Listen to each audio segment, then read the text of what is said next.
বাংলা সিনেমার ইতিহাসে যার নাম উচ্চারিত হলে এখনও পর্দায় ভেসে ওঠে শক্তিমান এক মুখ, তিনি কাজী হায়াৎ। অসংখ্য জনপ্রিয় সিনেমা, দর্শকের ভালোবাসা, খ্যাতি সবকিছুর পরেও আজও এই মানুষটি লড়ছেন নীরব এক বাস্তবতার সঙ্গে। সম্প্রতি শিল্পীর কথা অনুষ্ঠানে এসে নিজের জীবনের সেই কঠিন সত্যটা নিজেই তুলে ধরলেন তিনি। এত খ্যাতি থাকা সত্ত্বেও কেন তিনি লো বাজেট সিনেমায় অভিনয় করেন?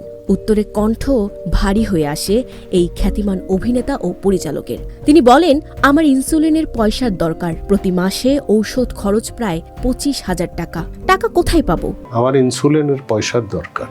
আমার ইনসুলিন নিতে হয় অনেক, 25,000 টাকার ওষুধ লাগে মাসে। উপস্থাপিকা তার পুত্র কাজী মারুফের কথা উল্লেখ করে বলেন, আপনার ছেলে আমেরিকায় থাকেন, তিনি কি আপনার খরচ দেয় না? তখনও কাজী হায়াৎ নিজেকে আড়াল না করে অকপটে বলেন, আমি লাস্ট 3টা সিনেমায় সর্বস্ব হারিয়েছি, আমার ছেলের জমানো আমেরিকার টাকাও হারিয়েছি গ্রিন কার্ড সিনেমা করে। আমি তো লাস্ট 3টা ছবিতে সর্বস্ব হারিয়েছি আমার।